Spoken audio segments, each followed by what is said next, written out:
Welcome to Consumers Energy's presentation for customers who are installing gas and/or electric service to a new home or building. When you're building a new home, a whirlwind of activity occurs. Sometimes that whirlwind can become stressful. At Consumers Energy, we work hard to understand your needs and ensure the process of installing new gas and/or electric service runs safely and smoothly, all while meeting your desired installation date. Our goals with this presentation are to enhance your overall understanding of the process and explain your role and how you can help. Our focused objective is to deliver a stellar experience throughout the process. We have tailored this presentation to customers who are most likely working with a general contractor, but this presentation should provide enough information if you are managing your own project as well.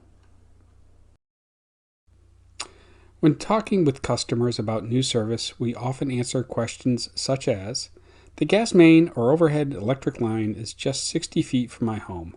Why does it take so long to get service installed? In answering, we explain why service involves more than digging a trench, installing a pipe, and connecting service at each end. The process is much more complex.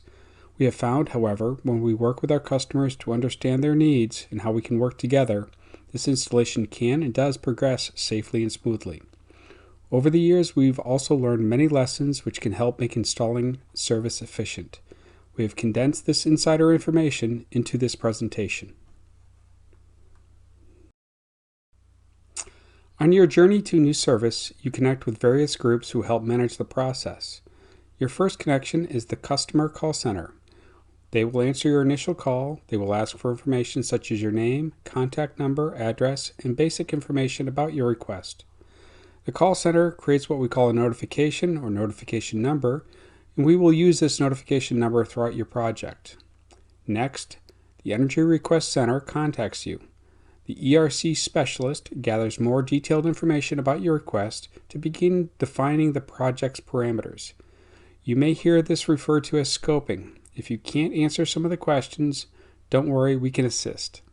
Next, a project coordinator or a technician is assigned to you. The PC or tech begins to review your project in detail and research everything needed based on your property location and other houses and buildings in your area. Your PC/tech sees your project through from start to finish. Now let's take a look at how your project coordinator and technician will assist you. The project coordinator or technician manages every aspect of your project and is your main contact to answer questions or work through concerns.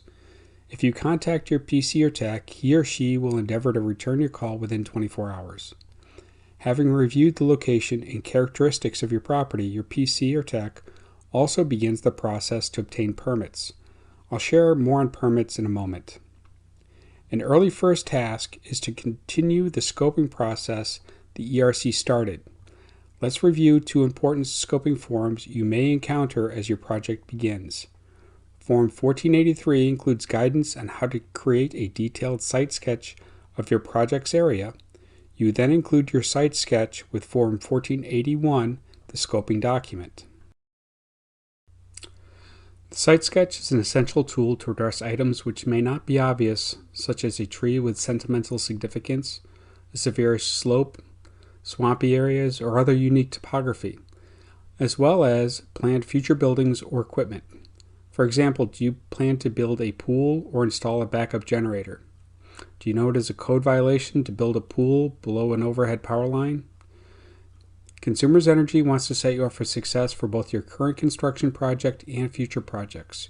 We can do so by carefully designing the route to bring your gas or electric service to your property. Your scoping information and site sketch cannot be too detailed. Information you share helps us plan for your current and future needs. This could save you hundreds or thousands of dollars if your needs are researched fully up front.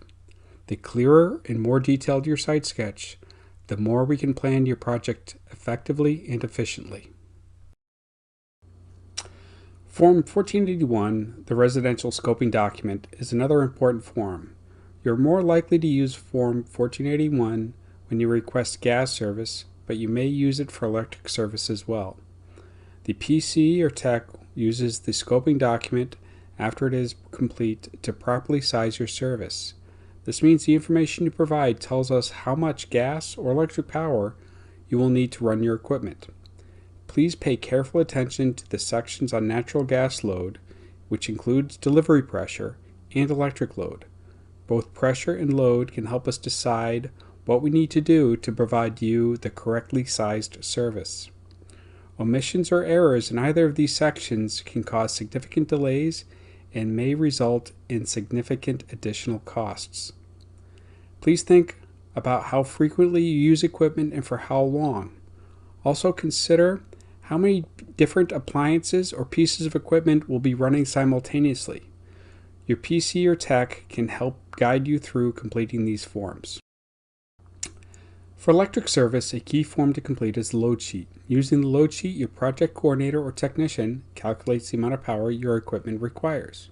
For example, a chef's kitchen designed for people who love to cook at a professional level requires more power than a standard kitchen. Other types of electrical equipment, such as a pool heater, an elaborate aquarium setup in your home, or shop machinery such as a welding machine, require additional power. Important as well is how often you use the equipment in your home. Underestimating load can cause voltage fluctuations or outages, whereas overestimating load can cost more to install and be more expensive to maintain. Correct sizing is also a matter of safety for both under and oversized service. If the voltage is too high, proper safety faults may need to be installed at your breaker panel. Shown here is an example of a completed load sheet. Pay close attention to the bottom section of the form, which gives you space to record how much you use the equipment in your home. Be sure to enter information in the far right-hand column titled Estimated Hours of Operation. It is critical to calculate expected run hours accurately. Your PC or tech can help you in filling out this information and may ask for the specification for your equipment. Let's take a look at scoping information needed for gas service. As gas must be handled with extreme care, it is imperative we plan for your gas service with precision. Please complete the section on natural gas load and BTUs very carefully. Discuss questions with your PC or tech. He or she can walk you through the process of determining your gas load. After completing your gas load requirements, another aspect to evaluate is your delivery pressure, which is noted at the bottom of the residential scoping form. And let's take a closer look at delivery pressure. On the scoping form, we've provided a box for required pressure, and the load sheet helps us determine how much power you need. For residential customers, the financial impact and delay in receiving your final occupancy permit can be severe if we do not consider elevated gas pressure or higher amperage on the electric side. If you purchase certain types of special equipment for your home, such as a particularly large furnace, on-demand water heater, or whole house generator, you may need extra gas pressure or higher amps to run these appliances. Because gas must be handled with extreme care and safety is paramount, the Michigan Public Service Commission requires Consumers Energy to approve delivery of elevated gas pressure. This is for your safety and the safety of others. Your PC or tech will help you determine how much power you need based on your equipment and usage. They may ask for equipment types and the specifications. You may also wish to speak with your mechanical contractor or plumber in case you may want to choose a different type of equipment for your project. Pressure higher than the standard 7-inch water column, about 0.25 psi, requires completion of an additional form, Form 662, Request for Elevated Customer Delivery Pressure. Minimizing the potential for leaks at an elevated pressure is critical. If the customer or contractor pipes an entire structure for gas at an elevated pressure, but no equipment in the structure warrants elevated pressure, repiping the gas lines comes at a significant expense. Please let us work with you to avoid this issue. Finally, consumers can install a system to deliver elevated pressure in many situations, but not all. Check with your PC as early as possible if your home's equipment may require elevated pressure. At any point in the scoping process, customers can ask for an estimate. We help provide an initial estimate based on whether there is a gas main in the area and your distance from the main, or whether you need overhead service or underground. On the gas side, extending a gas main is the most expensive part of a new gas service. Therefore, our rough estimate will be based on initial factors, such as whether a gas main runs in front of your residence and the distance from the main to your home. With electric service, costs may fluctuate based on the route and footage. For example, if you would like consumers to route around a particular tree or a pole barn to reach your home, the distance and therefore the cost will also change. For gas and electric service, permits, easements, and many other factors may increase your actual cost by several $1,000s depending upon what you need. Consumers Energy will work with you to provide you a rough cost estimate as quickly as possible to allow you to plan, but it is important to understand that the final cost will likely increase due to the work yet to come. A final cost is only possible after we've completed all the work. After you and the project coordinator or technician complete the scoping phase and initial research, your project will move into the design stage. Technicians and design engineers do just that. They design or engineer a project based on the scoping information. Your designer may call you requesting clarification, so please be ready to discuss these questions with your builder or contractor. Some projects may require consumers to extend a gas main or design specialized electrical work. If so, other engineers may become involved in the design process. Other processes accelerate after scoping, including permitting and property rights research. Specialists in these areas ensure we respect the property rights of other customers with easements and follow city, county, and township requirements with permits for working around roadways, drains, and railroads. Agents from both groups may contact you with questions. Easements, right-of-ways, and permits are the items which most often delay new construction. These items require Consumers Energy to obtain permission from others to bring gas and electric service to your location. For example, if the route to deliver electricity crosses your neighbor's property, they must grant us the right to cross their property to get to yours. This is the point in the process where we can use your help. For example, talking with your neighbors to obtain easements could reduce the project's timeline by up to a month.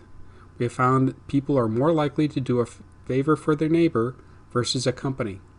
Or, if you've not purchased property yet, check the need for permits, easements, or right-of-way, and the ability to obtain these necessary rights before purchasing. This could prove very beneficial.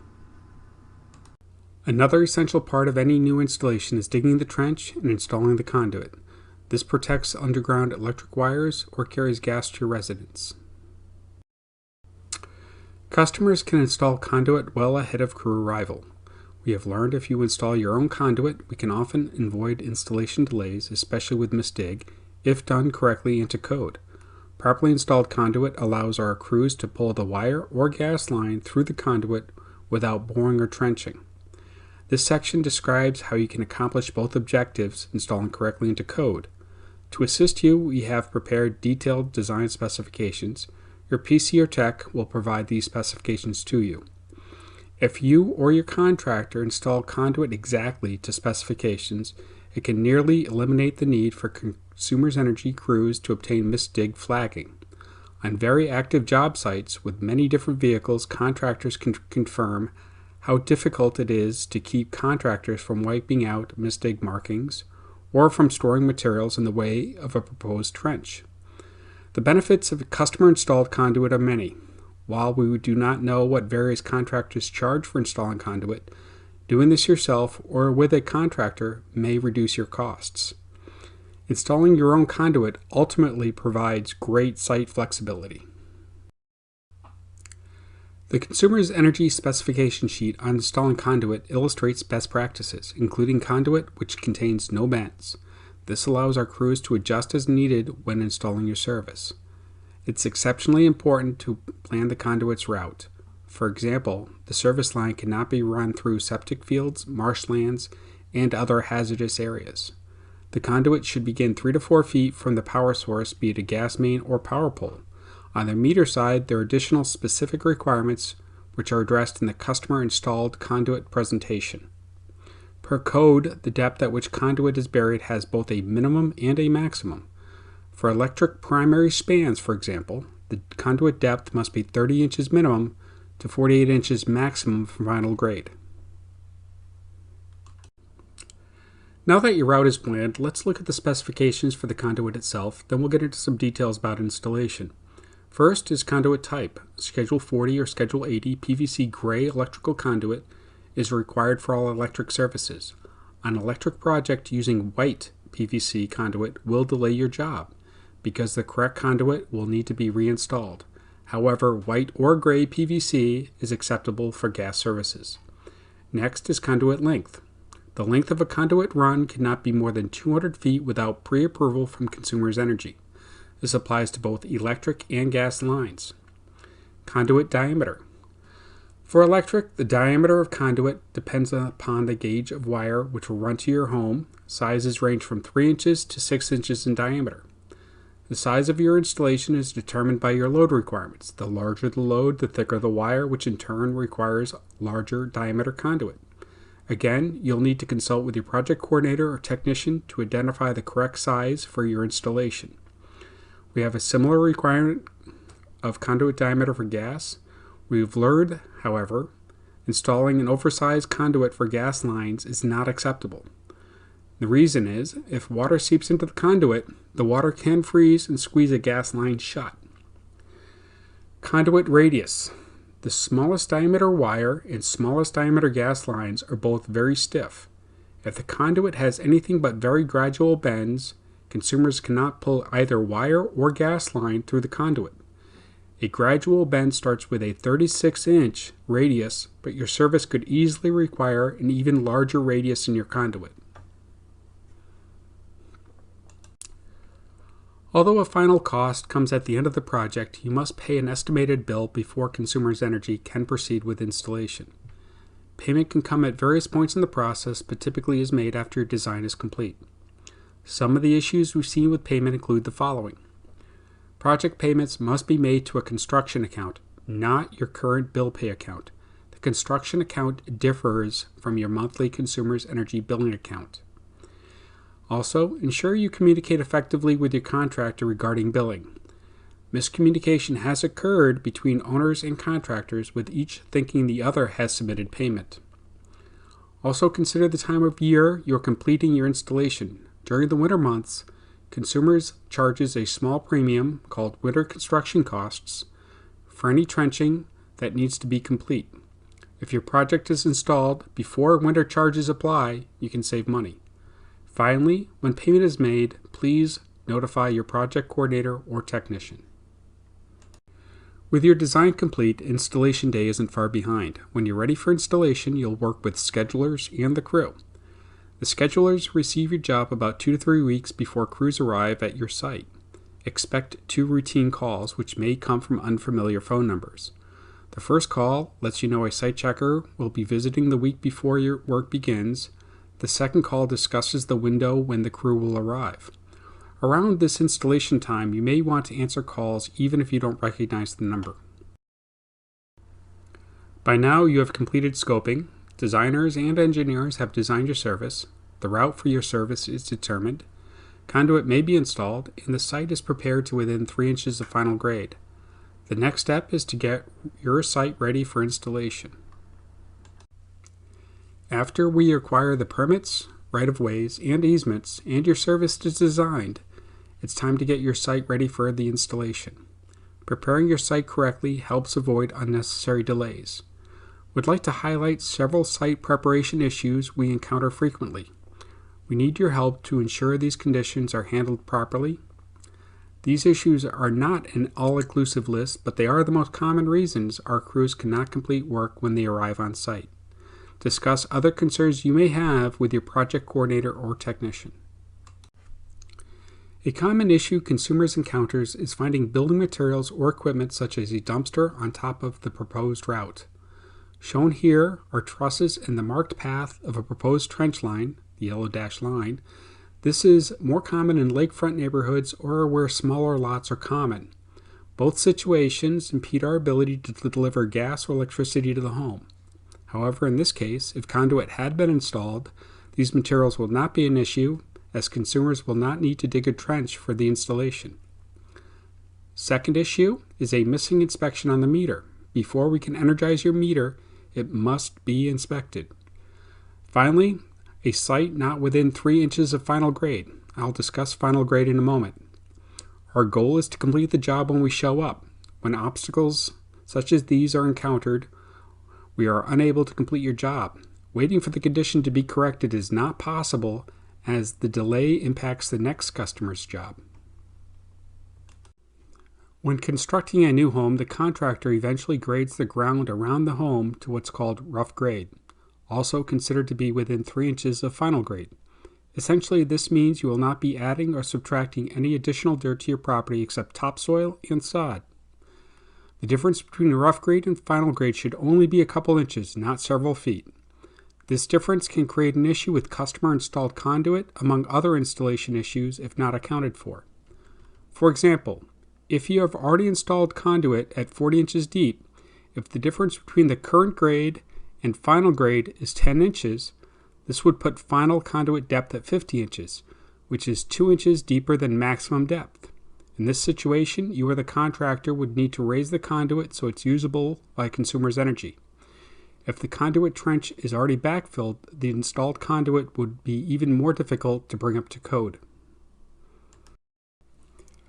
Another site preparation issue we encounter frequently is missing, incorrect, or disturbed staking. At Consumers, we understand the complexity of building even a simple home, and we know many different parties are trying to accomplish their part of the project.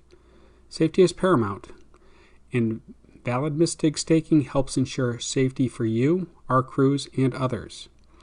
If something has disturbed staking, we cannot conduct our work as safely as possible. Very literally, we cannot excavate a site without valid misdig staking. If you notice problems with the misdig markings, notify your project coordinator. We will request a restake from misdig. The final site preparation activity includes staking customer-owned facilities. This is one of your most important responsibilities and could be the difference between completing your job when the crew rolls up versus up to 2 weeks later. misdig does not stake customer-owned facilities. This is a task the property owner must accomplish before installation day. Unmarked customer-owned facilities often cause delays. This typically happens when service is going to a new outbuilding, such as a pole barn, but could also occur in other situations. Some examples of customer-owned facilities include septic systems and drain tiles, sprinkler systems, electric fences, including invisible dog fences, landscape lighting, services to outbuildings, which perhaps have been extended from the main home, other electrical systems, such as power to a pool or hot tub. This list is not exhaustive. Other facilities on your property may also require staking. Finally, installation day arrives. It's a day you and consumers have prepared for very carefully. On this day, you'll meet the crew, the people you've been waiting for. Our service crews are dedicated tradespeople and are there to connect your service. Feel free to engage with them when they arrive, but please stay clear as they begin working. Staying clear helps our crews be efficient and work safely 24/7. After our crew finishes your project, property restoration may be required. Consumers Energy conducts property restoration in right-of-ways and on any neighbor's property if necessary. Our crews backfill trenches and holes with dirt which was removed, but it may be heaped and not to final grade. We would like you to understand up front, therefore, that property restoration on your land is your responsibility. This includes restoration of any damaged customer-owned facilities which were not marked or were staked improperly. If your facilities were staked properly and Consumers Energy causes damage to them, we will manage their restoration. For more on this topic, please see the property restoration presentation on our website. We hope you have learned there is a lot to consider and accomplish to make new service a reality. This presentation has reviewed the key lessons we've learned which contribute to a smooth and safe installation. We hope this video conveyed 3 key messages. First, a good deal more than digging a trench and making connections at both ends is needed to deliver gas or electric service. Second, when Consumers obtains detailed and accurate information on your current and future projects, the better and more quickly we can serve you. Third, we hope you have identified specific topics and questions about which you'd like more information. We look forward to working with you on your project. Thank you and have a safe day.